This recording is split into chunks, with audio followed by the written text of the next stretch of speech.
Hey witches and wizards, this is Kedavra here, bringing you another free-to-play guide for the Harry Potter Echo. So Harry Potter is going to mainly consist of 2 and 3 cost spells because the Echo powers up these spells and they do more damage. Don't mind me here, I'm just leveling up my Whizz Bang. You can run Whizz Bang instead of the Orb of Water, but I feel like Orb of Water is a little bit better control when it comes to like playing against LocoMotors and other like heavy tank ground units. Gives you a little bit more time to get your cost or mana cost back up and deal some damage with those 2 and 3 cost spells. So we're gonna get into the first game here. I like to start off, if you do have Expelliarmus, just throw that off right in the beginning and get that damaged out there. So here you can see we have Expelliarmus, go straight for them. He's going to waste a move. You always try to have more moves than them because movement cards basically are what can determine a game, as you will see later in the third game. So here he's getting a little push with Hermione. I put Cassandra always in that back corner and allow myself a little bit more mana regen. Expelliarmus again. And just a tip, if they have you in Orb of Water, or if they are about to cast a spell and you throw down an Expelliarmus and hit them, it cancels that spell. So here we're just waiting. I see he's not doing much, so I'm going to hit him with a little combo with the Orb of Water and see how he Expelliarmused me and stopped my Orb of Water. So they got a little push with the LocoMotors. We're going to put him Ron down. He puts his Ron down. I'm just going for damage right now. And he does have a swelling solution on his Ron.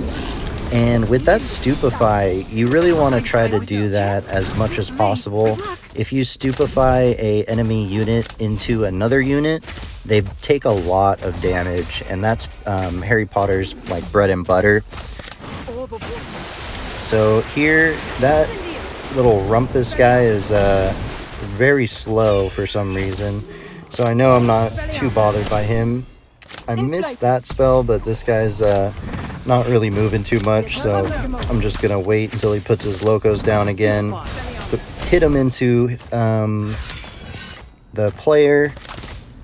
And now it's McGonagall time. If you guys don't have McGonagall, Hagrid is also a great pick with Harry. Gives them a little bit more health, mobility, and it's kind of a safe bet when it comes to lower ranks. So McGonagall is actually really good with Harry. She can stack up to a LocoMotor when you just spam your spells like that. And this guy is pretty much dead. Yep. And that's game 1, guys. Make sure you guys leave a like and comment. Subscribe if you want to see more of this video. We're having a tier list being put together right now. I'm taking a poll on Reddit, and we're basically figuring out if we should do a series of tier lists. But let me know if you guys want to see a series or just a plain card tier list. And we're going into game 2.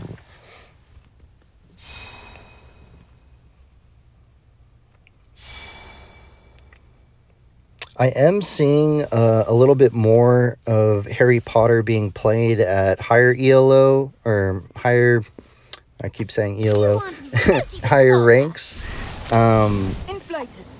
It is a kind of fun deck to play if you're good at it. So this guy, I'm going to go over his deck after the game, but you'll see what I'm talking about. Look at the cards that he's playing. It looks like he just started the game and thought gold was a pretty color and decided to put all the gold cards in one deck.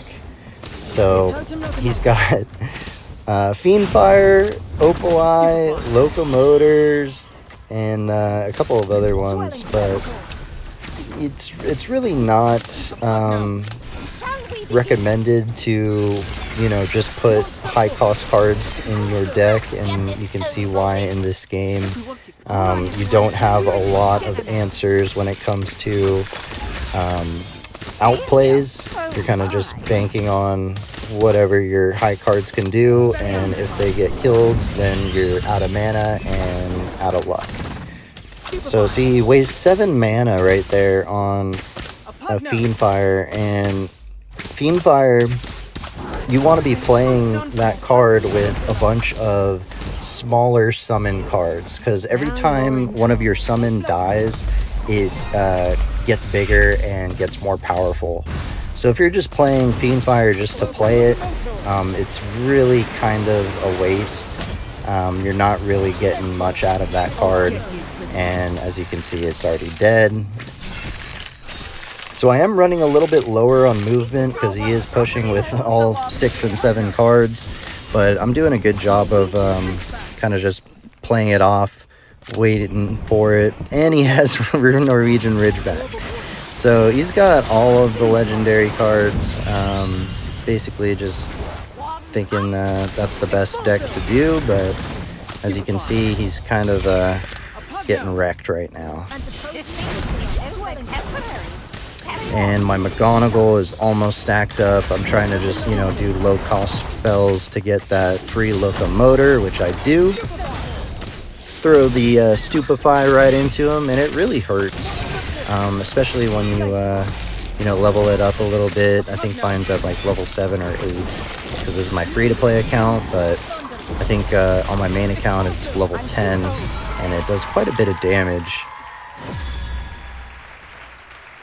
And if you didn't know, I'll show at the end of the video a couple settings where you can see how much damage you're doing with the cards, and how much damage you're taking, how much damage your enemies are taking.